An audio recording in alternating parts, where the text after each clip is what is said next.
Kapag tinawag kang balat sibuyas, ibig sabihin, madaling masaktan ang iyong damdamin. Ang dating nito may pagka-negatibo dahil medyo OA ka raw kung magtampo.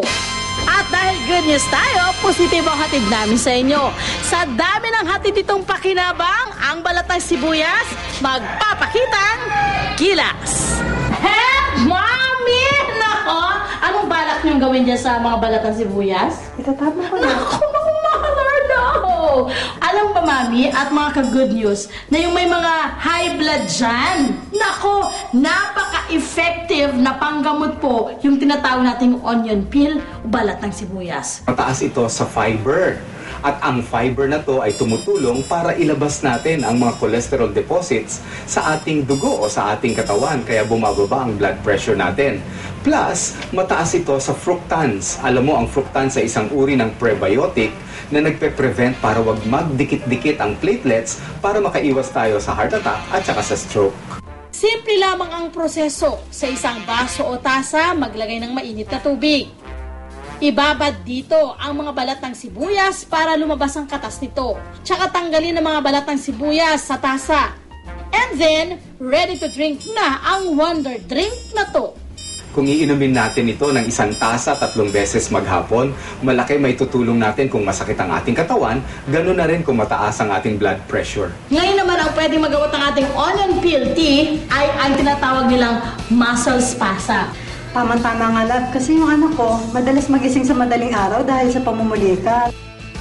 Ang onion peel tea o balat ng sibuyas, remedyo sa pamumulika. Uminom ng 1 tasa nito bago matulog para feel ang good night sleep na mahimbing. Na ito ay very rich sa plant metabolites na kung tawagin ay flavonoids at saka quercetin. Alam mo, ito ay anti-inflammatory. Kaya yung mga taong masakit ang katawan o may muscle spasm ay natutulungan sa pagkain ito. Kung problema ang itchy scalp, magpakulo ng tubig. Ilagay ang mga balat ng sibuyas. Pagkakulo, i-filter ang mga balat ng sibuyas gamit ang strainer. Pagkatapos mag-shampoo, i-massage at hayaan muna itong nakababad sa anit ng 5 minuto bago banlawan. Makatutulong daw ito sa pag-iwas at pagtanggal ng balakuba. Ang balat ng sibuyas ay mayroong quercetin, isang flavonoid na mayroong sangkap na nagbibigay ng anti-inflammatory property. Ito ay nakakapigil sa pangangati ng scalp, nakaka-prevent ng dandruff. Kung napiperwisyo naman kayo sa mga pesting insekto, di na kailangang bumili ng mga insect repellent na nagmamahalan. To the rescue ang balat ng sibuyas para mga lamok sa iyong tahanan ay banatan. Ang balat ng sibuyas, of course, nakasama rin dyan yung laman mismo ng sibuyas, which is allicin. It is an enzyme na nire-release ng onion na medyo pungent. Ngayon, ang problem kasi ang mga insects, they can't smell. Wala silang olfactory or pang-amoy. Pero nafe-feel nila yung chemical. So pag nafe-feel nila yung chemical nandyan at na-sense nila na very strong, sila yung unti-unti silang umaalis. Sa isang spray bottle, ipasok ang mga balat ng sibuyas. Depende sa laki ng spray bottle, ang dami ng ilalagay na onion peel.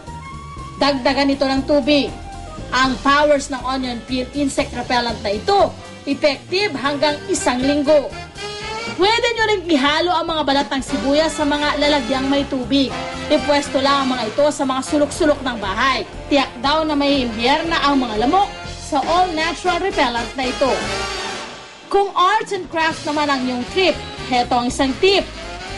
So ang balat ng sibuyas, nakita naman natin is color purple, di ba? Ibig sabihin, meron siyang mga natural dyes. You heard it right! Pwedeng gawing dye o pampakulay ng mga tela gaya ng katsa ang balat ng sibuyas. Dikdikin lang ang onion peel. Mas maraming balat, mas matingkad ang makukuhang dye. Ilagay sa isang palaganang may kaunting tubig ang mga dinikdik na onion peel. Ilagay na rito ang tela at iwan overnight para kumapit ang kulay. Ang inyong purple shade na tela pwede nang gawing functional obra. Tingnan nyo naman, pati pala balat ng sibuyas, mapapakinabangan. Good for the health na, pampa-beauty pa ang drama. Ngayon, sigurado hindi ka na magiging balat sibuyas, kundi magiging hobby mo na ang magbalat ng sibuyas.